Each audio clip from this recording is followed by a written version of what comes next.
I'm Mike. Hey, I'm Danny. This is our 1970 Baron BE-55 that we do flight training in here at Mesquite. We're getting back in the air with this beast of an airplane, the Beechcraft Baron.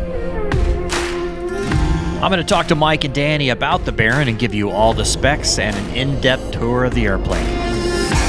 And of course, we're going to strap on some cameras and take you up in the air for a flight.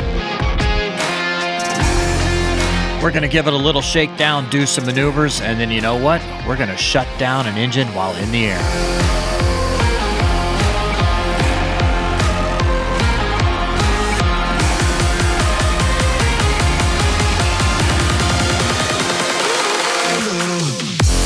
So let's talk to Mike and Danny and learn more about their 1970 Beechcraft Baron. Mike and I met at the Rockwall Airport, Foxtrot 46.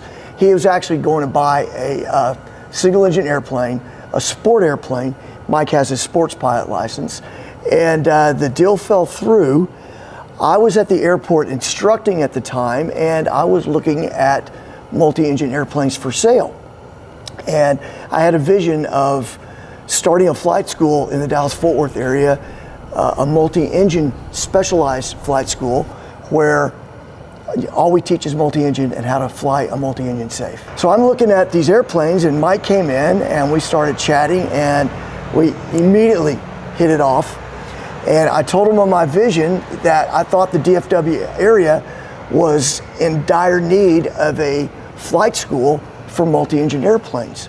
I saw a market there, and Mike agreed with it. We got to talking, got to know each other. We flew a couple times, and next thing you know, we're fast friends and making a decision to go into business together. Within 2 minutes of meeting him, I said, do you want a partner in this? So I sent him a text later that day, and we chatted, and then I guess a couple months later, we found the plane we wanted to buy, and went and got it in Florida. I convinced him there was a market for it, and there is a market. There's a huge market for it. We are booking students at a pretty rapid pace right now. We've already graduated some students that have got their multi-engine. We're in the process right now. We have a young lady who's getting her MEI with us. We have another student that's a Bonanza guy, and he's taken really, really well to the airplane. Bonanza and Beechcraft, the Barons are very similar to the Bonanzas. So we're hitting the gamut from the young up-and-coming pilots that want to make their career. They've got to have multi-engine training if you want to go to the airlines. We're getting the older generations that want to come back and get into it and get their multi-training. And then we have guys like Mike and I, not super old, but definitely not super young, that want to just do something different. The reason I like the Baron so much, number one, Beechcraft products are top of the line. They're super well built. They're super safe. If you're a pilot, you want to fly a Baron. Nothing against some of the other schools that'll fly a Apache or a Seminole or Seneca. No knock on those airplanes at all. They're all great. But with the Baron, and especially the E-55, you have the horsepower to be able to do a single engine climb. It's a safe airplane if you stay ahead of it. It is a conventional twin, so the props are spinning in the same direction. So you have a critical engine, which is your left engine. So if you do lose a critical engine, you have to be very fast to go through the procedure to secure the engine and feather it.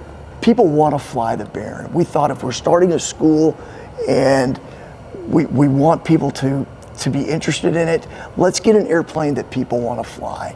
We have an 1,800 useful load, 1,800 pound useful load. We'll cruise at, we get to altitude, we'll cruise 190. 190 knots, yeah, 185, 190 knots, true airspeed. The performance on the airplane is great. On a day like today, where the temperature's 15 degrees Celsius or a little bit lower, it's not uncommon for us to get a 700 foot per minute climb on a single engine. And therein again lies the safety issue with this airplane. If you lose an engine and you respond quickly and do the procedure to quickly secure the engine and feather it, you can fly to another airport. You'll make another airport. You're not going to sink. A lot of the other twins that people train in, they don't have the horsepower to maintain. Definitely not to climb, but also not to maintain the altitude. So with this one, you're definitely going to be able to maintain your altitude, and you're really, if the conditions are right, you're going to be able to climb. Yeah, we do. So Wingbird Aviation is how you can look at our website, and it's always a work in progress, but you can go there, you can get phone numbers, and you can find out how to train in this multi-engine here. We can get a person that has, one of the beauties about doing our multi-engine school is we're not getting rookie pilots, right? We're getting people that already have their private. Most of them, the majority, already have their commercial rating and their instrument rating. So what they're looking to do is they're looking to get their multi-engine add-on with the instrument rating. Well, we can do that in 10 hours.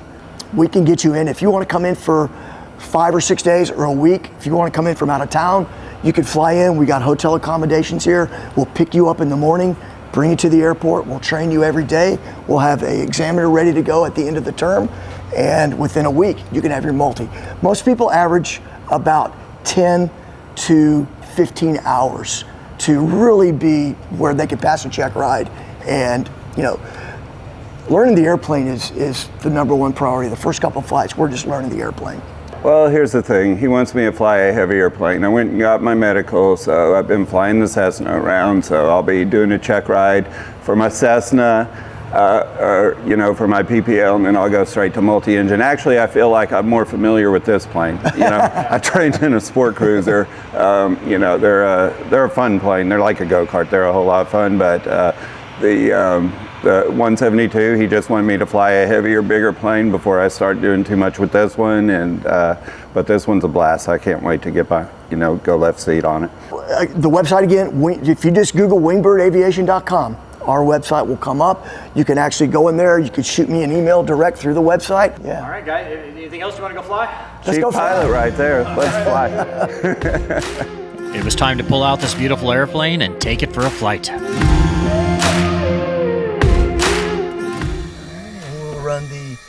Start the left engine first. We'll run the booster pump. We'll get it to peak out right here. And there it's showing a peak. So we'll clear the area, clear prop. And we'll start the left engine. Check oil pressure. It's a little bit cold, so it'll take a second for it to come up. There it goes. Starting to creep up a little bit. And we'll lean it out a little bit. We'll turn our alternator on. There we go.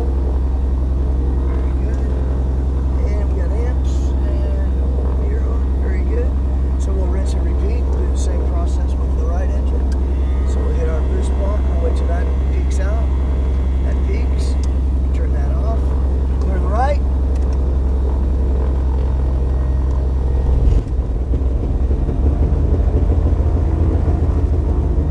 And watch for oil pressure coming on. And we'll turn our alternator on. Alright, so we got information Juliet. And ground Baron 3622 Alpha, we're at the South Hangars with information Juliet. We'd like to taxi to the active. Baron 3622 Alpha, Mesquite ground, runway 18, taxi via Alpha. What'll be direction of flight? And 3622 Alpha, 218 via Alpha, we'll be departing to the southeast. Southeast, roger. I'll let Tara know. Yeah, What altitude do you normally go up to do all your, I mean, obviously you have to do some V1, I don't know what you call them there, V1 cuts, but that kind of stuff here. But well, absolutely. You know, when you're doing single engine operations, you want a little bit of an extra altitude. Right. You know, for safety factors. So we'll go up around 5,000 or so, kind of in between it, maybe about 1,500, and do an engine out, simulate. We'll do an actual engine out. We'll feather the engine, and we'll do an air restart, which is pretty fun. yeah. It's fun when it starts. Yeah, right. Well, hopefully it started every time so far, I hope. Yeah.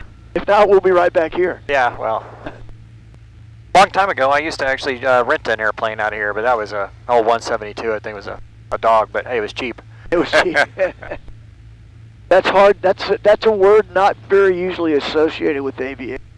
Well, I think the flight school I worked at, I think this was early 2000s, like 2000. I think they were doing wet for $38 an hour on a Tomahawk. That is incredible. I know. I got into aviation way too late then. Yeah, I almost did. We'll go ahead and do a on it.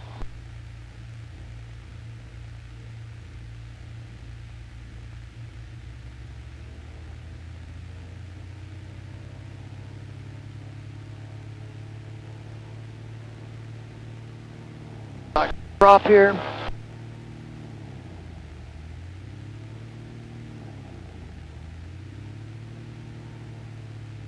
How many horsepower are these engines each? These are 285 apiece. Wow. Pretty powerful. Very powerful. Yeah. And Tower Baron 3622 Alpha holding short of runway 18. We're ready for departure. Baron 3622 Alpha Mesquite, tower hold short, runway 18. 3622 Alpha holding short. Just for the Baron sake of everything. 3622 Alpha, runway 18, wind 170 at 6, clear for takeoff, left turn out to the southeast approved. 3622 Alpha, clear for takeoff, left turn out, southeast approved. All right.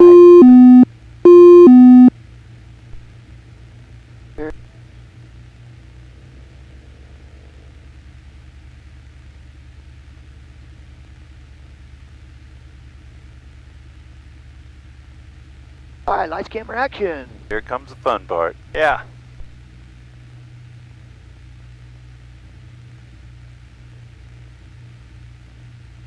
All right, confirm runway 18. All right. All right, everything's in the green. Oh yeah. I can feel it push it back there for Oh, sure. yeah. Yeah. That's All right. 1,040 cubic inches right there. All right, airspeed's alive. The green. And we'll rotate. And buzzing, ready to climb, gear up. Cessna 9161 Tango, runway 18, wind 180 at 5, clear for takeoff, make left close traffic. Clear for takeoff, making left close traffic, 9161 Tango. Nothing quite like the feeling of a nice twin taking off. Yeah, very nice, isn't it? It just feels more stable. I don't know. I guess it's heavier and all that. It's you know. like it's just you're flying some iron. Yeah. All right, we'll bring the manifold pressure back. About 25 inches there. We'll match that up with the RPM.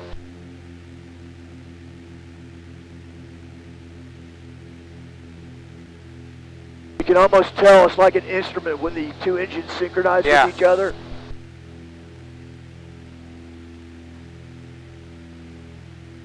We're already at 2,000 feet. Yeah, that's fast. I mean, climbing at 1,500 feet a minute and doing 120 knots. Exactly. And then burning 20 gallons a side. Well, right now we are, but we're on Baron climb. 22 Alpha, So frequency change approved, safe flight. 22 Alpha, we'll see you. So I'm going to go to advisory frequency here just to make sure that we can hear other traffic.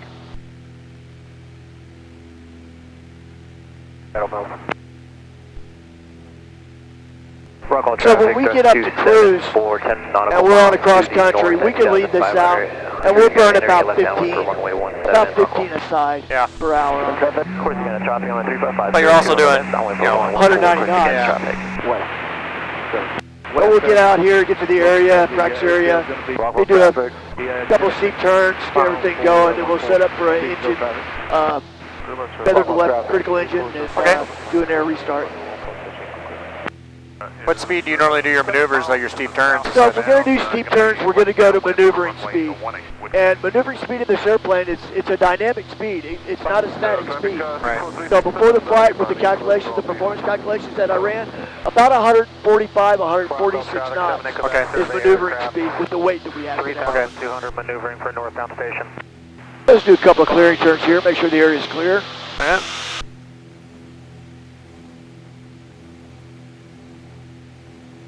Terrell traffic, 6 for Romeo, left cross, 18 Terrell. Rockwell traffic, just 2745 to the north. Amazing, there's still some ice down there on those lakes. Yeah, it's crazy. It's frozen right across it. Above CPA, 1,000 feet for right here, drive left downwind for runway 36, Huntsville. Rockwell traffic, RSS 943, clear. Stevenville traffic. All right, the area looks clear, so we'll just start a little bit of a turn to the left.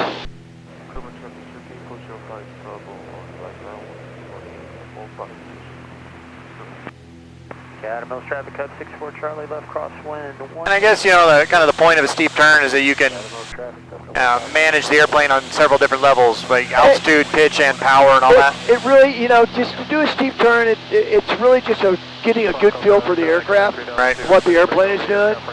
So, now you don't have to do it perfect.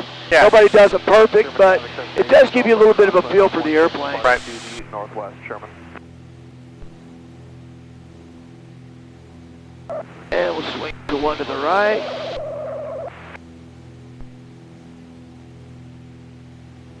Tail traffic, 6 for Romeo, left base, 18 tail. T5 Gold Green to right, crossing to runway 15, departing to the north. Now, when you're doing your air starts, are you cranking it or are you letting the wind turn? So what we're going to do, we're going to go ahead and we'll feather the engine. We'll do our procedure. We'll feather the engine, and I'll just kind of show you how it performs on a single engine. Right. And then we'll go through, and after the feather, then when we do a restart, we'll just make sure the mags are on. We'll increase the props, and we'll just go into a dive, and we'll let it start windmilling, and it'll start itself. Okay. 30 degrees, it's going to be fun. Yeah. So if we go ahead and retard that engine, so you want to maintain directional control. Right. Right. So normally it's dead foot, dead engine, so you're giving it right. You would go through your procedure, make sure Yeah. throttle, props full, throttle's full, gear up, flaps up, identify, verify by pulling this back, and then we're going to pull that back here, and we're going to pull back the feather, and we're going to pull back the feather here, and I'm going to wait for that left engine, and the mixture. And there it is. Wow. So now we're flying on one engine. Yeah. So right now, you got a lot of right rudder in there, I guess? I've got quite a bit of rudder input. Yeah. So if we wanted to climb, we actually right now, so we're at 5,800. So I can increase the power on the good engine here. So I want to secure the other engine, so I want to close the cowl flaps. Got the 5 degrees erased on the dead engine to maintain coordination. You want the ball right there where it is centered on the right side there. Flying the ball in the middle, you're not flying this procedure right. Okay. And so if we pitch up right now for blue line, we're actually getting a climb performance right now. Yeah. So we're at about, holding steady, at almost 500 feet per minute right now. So if this did actually happen to us, we could make one of the airports around here. Right. And safely land. Of course, you know, this is a procedure. This is the money procedure when you're taking your check ride. Yeah. Got to be able to feather the engine and do an air. Are they actually? So they're actually doing a full feather now for check rides They and are. stuff? They When are. I did mine, it was simulated. It is well simulated for a lot of the maneuvers, but they actually want you to do a complete feathering now too. All right, so we're going to try to get the airplane started again. So I'm going to add the mixture back in. All right, I'm going to put the prop forward. Want to be very careful in this maneuver, though, that you don't overspeed the prop. Okay. See, it's wanting to turn. Give it a little gas, and we'll just pitch forward. And there it goes. And we have a running engine again. And I'll match up the 2 engines manifold pressure here. Yeah. There we go. And I'll match up the props again. All right, piece of cake. There we go. That's a feather and air restart. Yeah. All right, very cool. Yeah. Well, thank you. Absolutely. Absolutely. That's the money maker right there. Yeah. That's what they want to see. Yeah. Is there any kind of, I know it's made to do it. I mean, does that put any extra stress on the airplane, starting and stopping them like that? You know, it is. I mean, it's wear and tear. Of course it is.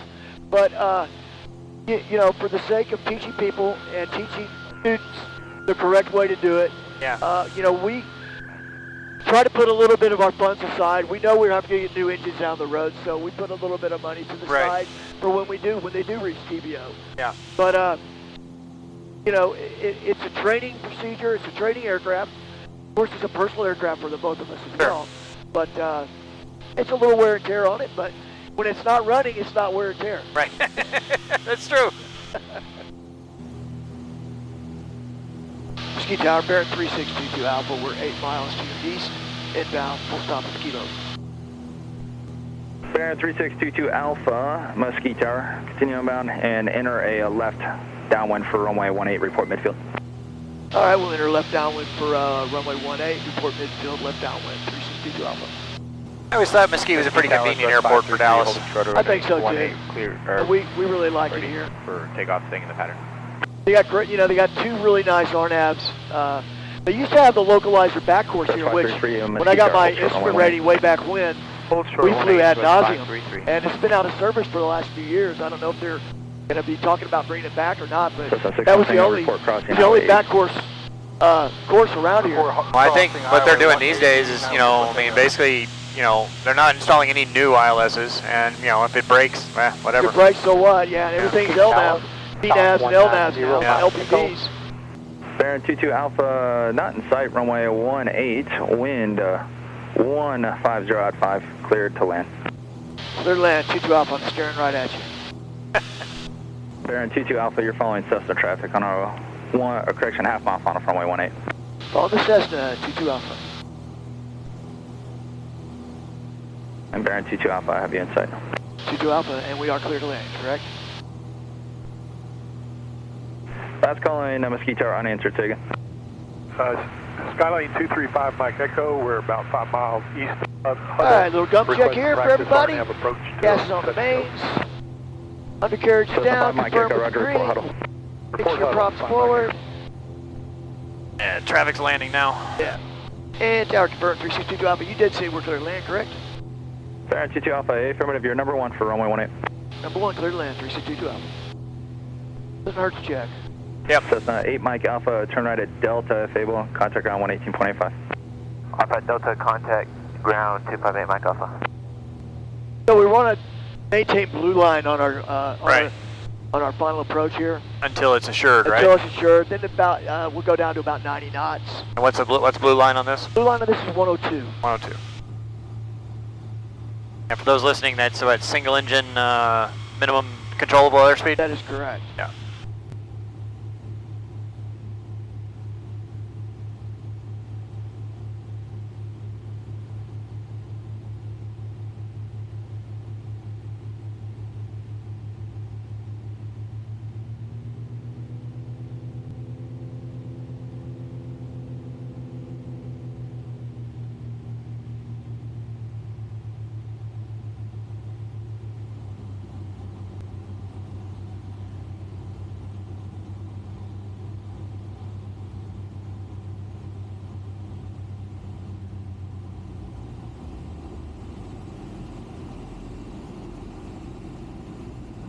All right. Right on the center line, nice and smooth. Well done. Or down. Greaser. Yeah. So we'll go to Tower, Stock 190 Mike next Echo. exit. No use killing We these are brakes. the west end of the dam. All right, guys. Well, thank you so much for letting me fly with you. It was a lot of fun and a cool man. airplane. Totally awesome, Bobby. Thank you so much for coming out and sharing this with us. All right, so Wingbird Aviation. Wingbird Aviation. All right. Come see us, get your It was a lot of multi-engine fun. training Fly with done. us again. All right, we'll do it again. Look All forward right. to it. Thanks, Bobby. Thank you guys for watching. Please click that like and subscribe button. Really appreciate it. And, what do you think of the airplane? You gonna get your multi? Go see him.